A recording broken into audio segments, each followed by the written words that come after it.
Hello guys, तो कैसे हैं आप सभी। आई होप कि आप बिल्कुल ठीक होंगे।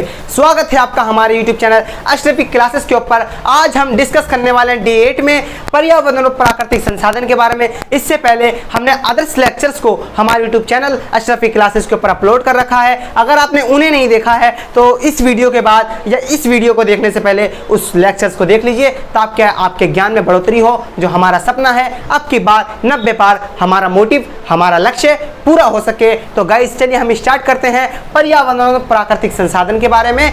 चलिए आज का जो हमारा टॉपिक है वो है पर्यावरण और प्राकृतिक संसाधन। आज D8 में हम पढ़ने वाले हैं।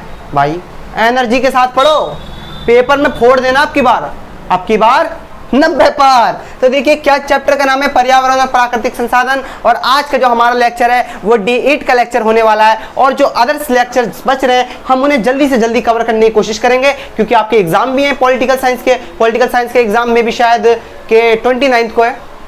तो उससे पहले हम सारे लेक्चर्स कर लेंगे और बिल्कुल अच्छी तरीके से तैयारी के साथ इस चैप्टर को देखते हैं। चैप्टर है क्या, पर्यावरण और प्राकृतिक संसाधन। तो आपको पता होना चाहिए पर्यावरण कहते किसे हैं, तो आपको पता है, लेकिन मैं आपको एक बार और बता देता हूं। देखो पर्यावरण मतलब होता है परी मतलब क्या होता है, ऊपरी। क्या होता है, ऊपरी। और आवरण की बात करें तो आवरण का मतलब होता है ऐसा आवरण जो वनस्पति जीव जंतुओं से ढका हुआ हो। तो हमारा जो पृथ्वी है, हमारी जो पृथ्वी है वो ऐसा ऊपरी हिस्सा है, ऐसा आवरण है जिसमें वनस्पति भी रहते हैं, जिसमें जीव भी रहते हैं, जंतु भी रहते हैं। ये ऐसा क्या है, हमारा पृथ्वी है। तो इसी को क्या कहते हैं, पर्यावरण कहते हैं। एक ऐसा आवरण जो पूरी तरह से किससे ढका हुआ हो, वनस्पति से, जीव से, जंतुओं से ढका हुआ हो, इसको क्या कहते हैं, पर्यावरण। अगर आपके पेपर में 1 नंबर का क्वेश्चन है पर्यावरण किसे कहते हैं, तो आप करने में सक्षम हो पाएंगे।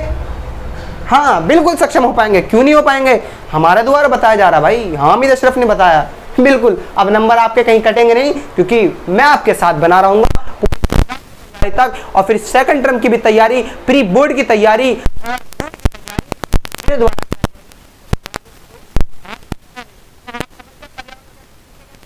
बात करते हैं। क्या संसाधन, तो संसाधन किसे कहते हैं, तो संसाधन उसे कहते हैं जो भी आपकी आवश्यकताओं को पूर्ति करता है। आपके आसपास घर होगा, आपके आसपास पंखे होंगे, आपके आसपास कूलर होंगे, आपके आसपास कंघी होगी, आपके आसपास बर्तन होंगे, आपके आसपास पेन होगी, आपके आसपास कॉपी होगी। तो ये सारी चीजें जो क्या है, आपकी जरूरतों को पूरी कर रही हैं, आपकी आवश्यकताओं को पूर्ति कर रही हैं, उसी को क्या कहते हैं, संसाधन कहते हैं। और अगर हम संसाधन की बात करें तो संसाधन कितने तरह की होती है, 2 तरह की होती है। एक तो प्राकृतिक संसाधन होती है और एक होती है ह्यूमन मेड, मतलब मानव निर्मित संसाधन होती हैं। तो जो प्राकृतिक संसाधन होती हैं जैसे कि हवा हो गई, जल हो गया और समुद्र हो गए, ये सारी चीज क्या हो गई, ये हो गई प्रकृति द्वारा, जो हमें प्रकृति से मिली है। लेकिन मानव निर्मित क्या हो गया, मानव निर्मित ये व्हाइट बोर्ड हो गया, ये जिस कैमरे से वीडियो शूट हो रही है वो कैमरा हो गया, ये माइक लगा हुआ है, ये ह्यूमन मेड है, ये मेरी आवश्यकताओं को पूरी कर रहा मारकर। क्या है, ये भी एक संसाधन है। लेकिन ये कौन सा संसाधन, ये प्राकृतिक संसाधन नहीं है। प्रकृति ने लोगों दिए हैं और उस अवसर को समझ के हमने क्या कर दिया, मार्कर बना दिया। उस अवसर को हमने पढ़ा समझा, हमने बना दिए। उस अवसर को हमने समझा, इस फोन का स्टैंड ट्राइपॉड बना दिया, हमने कैमरा बना दिए, रिंग लाइट बना दी, ये व्हाइट बोर्ड बना दिया। मतलब क्या, प्रकृति ने हमें अवसर दिए और उस अवसर को हमने समझ के अपने आप को क्या किया, प्रकृति के अनुसार ढाला। और प्रकृति के अनुसार ढालने के बाद हमने नई नई चीजें बनाई, मिट्टी से घड़े बना दिए। तो इसको क्या कहते हैं, संसाधन। हम बात करते हैं संसाधन 2 तरह की होती हैं, आपको इतना याद रखना है। एक होती है प्राकृतिक संसाधन और एक होती है मानव निर्मित संसाधन। प्राकृतिक संसाधन जो हमें प्रकृति से मिली हुई है, और मानव निर्मित जो खुद बना रहे हैं, जैसे स्कूल, कॉलेज, नहर, पुल, ये सारे क्या बना रहे हैं, हम खुद बना रहे हैं। तो उसे क्या कहते हैं, मानव निर्मित संसाधन। अब बात करते हैं पर्यावरण को लेकर चिंताएं। आप अपने आसपास देखते होंगे कि हमारा पर्यावरण काफी खराब होता जा रहा है पहले के मुकाबले, पहले के कंपैरिजन में।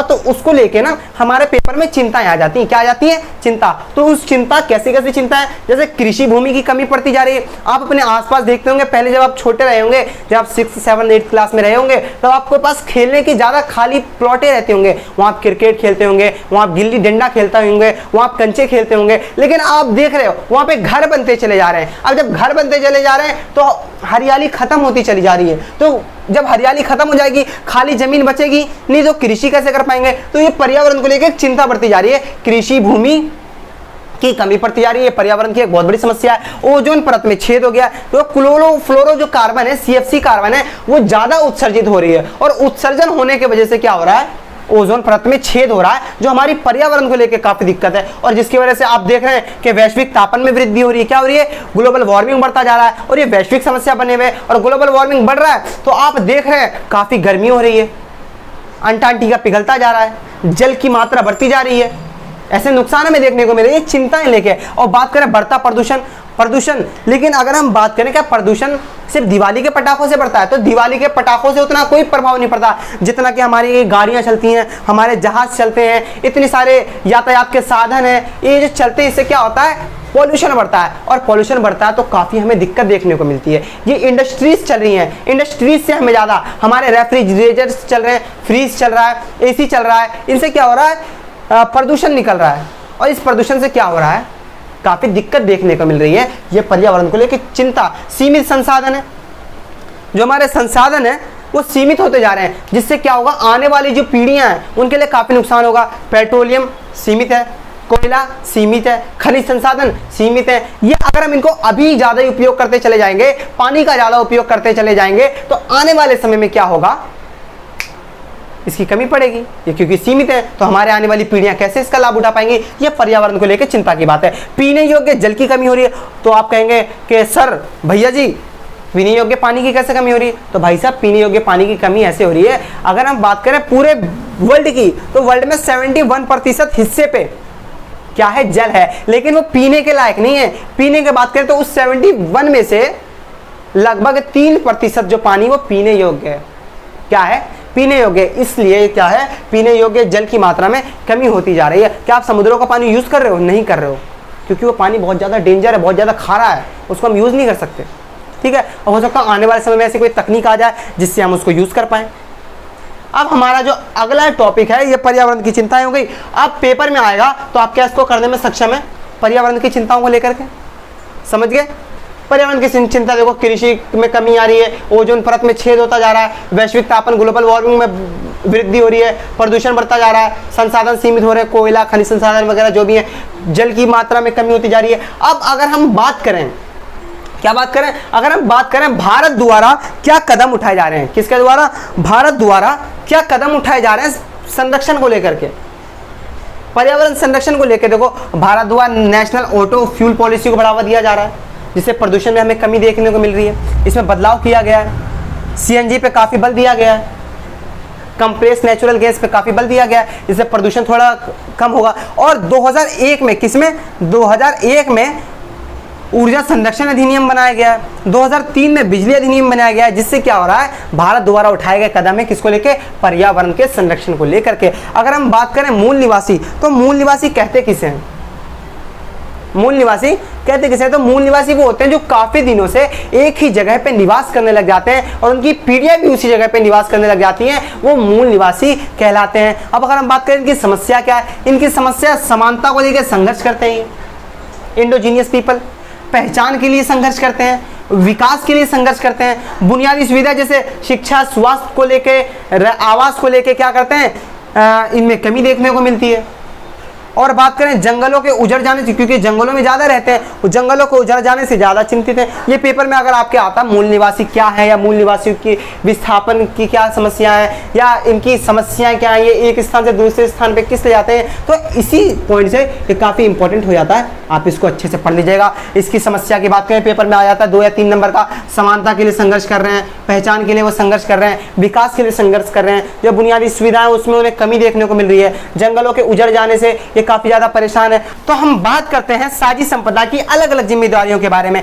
इस साझी संपदा की अलग अलग विभिन्न जिम्मेदारियों के बारे में हमें विकासशील देश और विकसित देशों के बीच में मतभेद देखने को मिलता है। वो मतभेद कैसा होता है, जैसे कि ये प्लेट है, ये पृथ्वी है, क्या है, पृथ्वी के लगभग 70% हिस्से का फायदा कौन उठा रहा है, विकसित देश उठा रहे हैं, 20% का विकासशील उठा रहे हैं और 10% का अल्प विकसित देश लोग उठा रहे हैं। तो इसको देख के मत ये होता है कि ज्यादातर साझी संपदा का जो भाग है वो कौन लाभ उठा रहा है, विकसित देश उठा रहे हैं, और विकासशील देश 20% उठा रहा है। लेकिन विकसित देशों के द्वारा कहना होता है कि साझी संपदा में सबके ऊपर बराबर का हकदार होगा। इसको लेके काफी मतभेद देखने को मिलता है। यही है साझी संपदा तथा अलग अलग जिम्मेदारियां। लेकिन विकासशील देश ऐसा कहते हैं कि अभी तो हमने विकासित नहीं किया, हम तो अभी ज्यादा संसाधनों का उपयोग ही नहीं कर रहे, लेकिन विकसित देश ज्यादा संसाधनों का साझी संपदा का उपयोग कर रहे हैं। तो इसमें सारा जिम्मेदारी पर्यावरण संरक्षण की जिम्मेदारी किसके ऊपर आती है? विकसित देशों के ऊपर आती है। इसको कहते हैं साझी संपदा तथा अलग अलग। ठीक है भाई, आज के लेक्चर में इतना ही। हम नेक्स्ट लेक्चर में आगे के चैप्टर के बारे में बात करेंगे और अपने परीक्षा की तैयारी को खत्म करेंगे। अगर आपको वीडियो अच्छी लगी हो तो लाइक करें, सब्सक्राइब करें और दोस्तों में इस वीडियो को शेयर करना बिल्कुल ना भूलें। धन्यवाद।